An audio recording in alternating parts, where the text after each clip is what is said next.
good evening. Welcome to State of Business on our television. I'm Ashinsani Veerasinghe. Let's have a look at the headlines for today.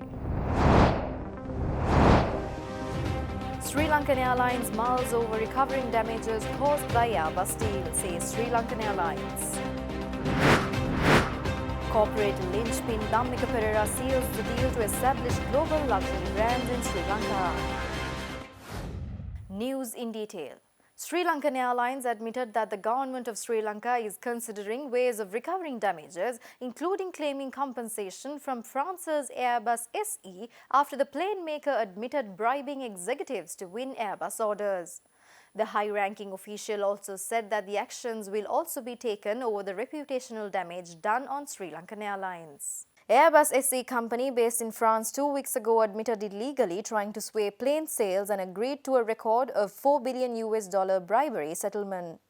That included bribing the wife of the former CEO Kapila Chandrasena of Sri Lankan Airlines, who received $2 million through a Brunei shell company, according to the UK's Serious Fraud Office.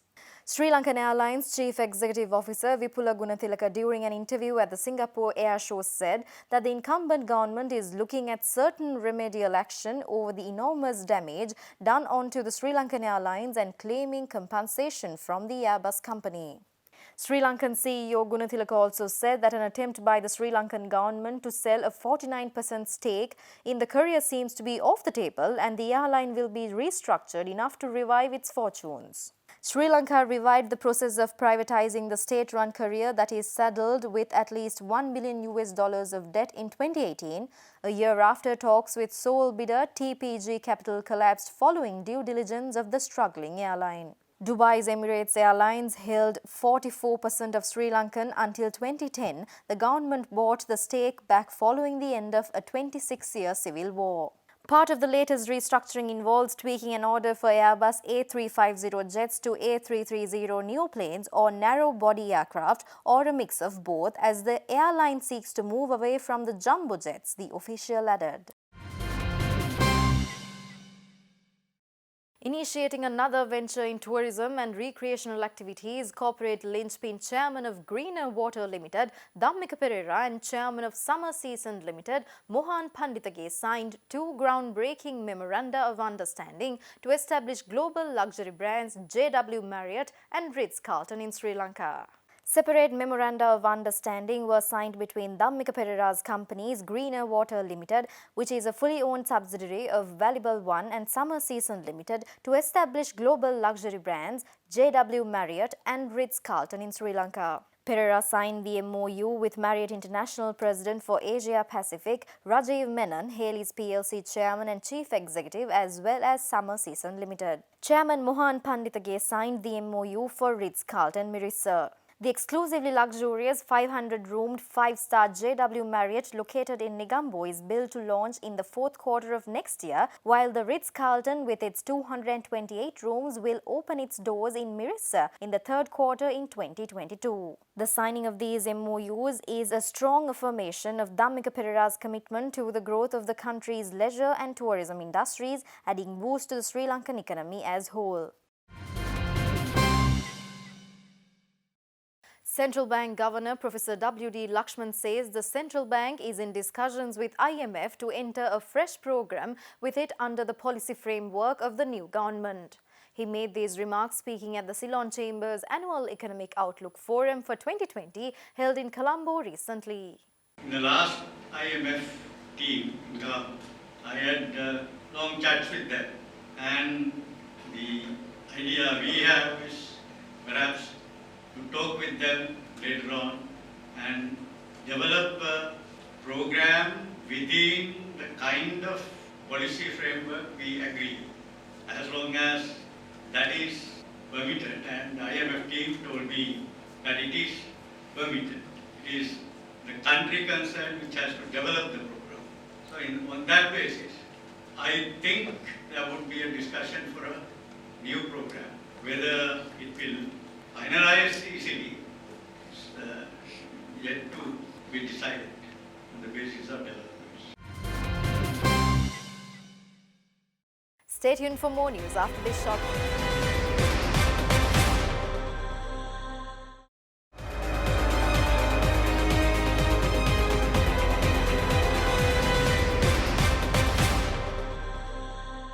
come back after the break.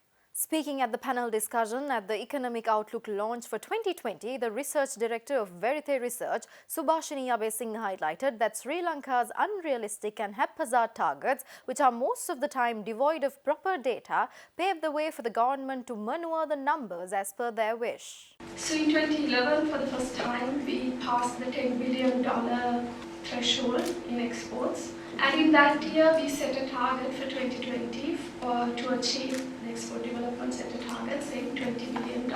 And that was only for goods. Where are we today? So we are today in 2018, it was 11.8 billion.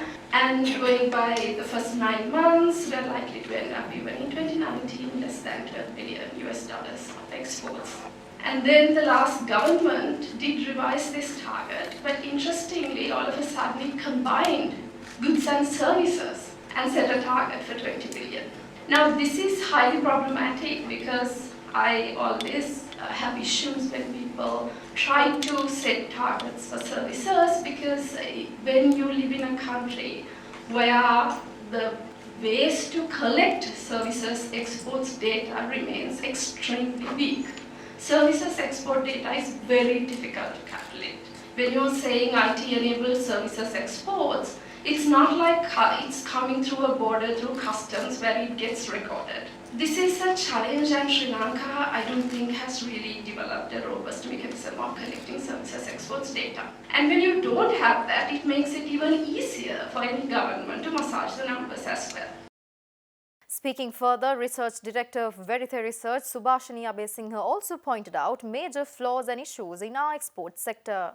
One of the problems with Sri Lanka's export sector right now is that it is totally out of sync with local developments, and it is also totally out of sync with global developments. One of the major disparities between the current export basket in terms of local developments is Sri Lanka has transitioned from being a low-income country to an upper middle-income country. Last year, Sri Lanka was classified by the World Bank as an upper middle-income country. But our exports are stuck in low-cost, low-skilled, labor-intensive sectors. And there is a total incompatibility in it. We are looking at a country that will reach a per capita income of $6,500.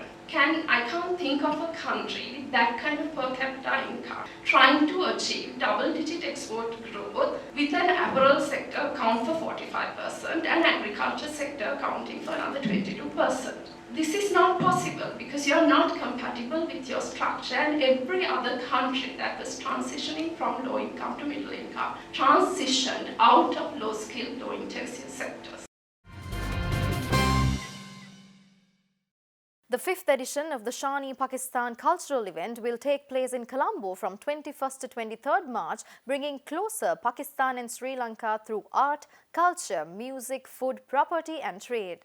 Thus, this was announced at a media briefing held in Colombo yesterday.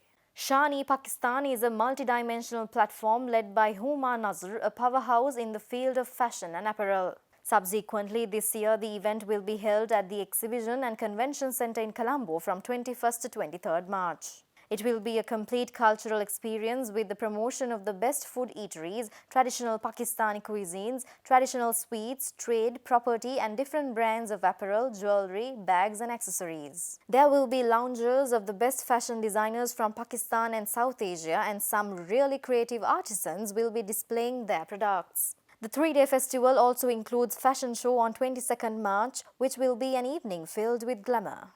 I am very excited to be here in Sri Lanka with my 5th edition of Promising SHAN Pakistan. It's a beautiful cultural tourism festival which we are bringing to connect people to people with the delicacy of music, art, fashion. And why? Because it connects people. We are bringing a great delegation of 100 people from Pakistan, and we are promoting not only Pakistan, we are inviting the Sri Lanka to just merge with us, join us in this festival, be part of us. Because when trade and music and art is coming from another the country, we celebrate it in the ground of the international country where we are presenting it. The 3 days festival is for the exhibition of 3 days at SLECC, and there are so many partners with us, emerging media and local partners, and also from Pakistan we are bringing cuisine from Pakistan, the Bora cuisine, the Punjabi Karhai people, the chai walas and the fashion designers, also the jewelry people, the shoes people, you name it and you will have it. And it is a festival of happiness, it's a festival of hope. Stay tuned for stock updates after this short break.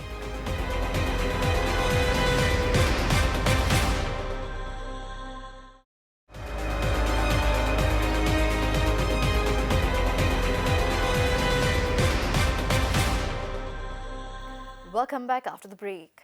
Trading at Colombo Stock Exchange ended on a negative note today. The all-share price index dropped 20.62 points to close at 5,878.44, and the S&P SL 20 dropped 17.02 points to close at 2,784.83. The turnover was 597 million rupees and over 16 million shares were traded. Up next are Forex rates.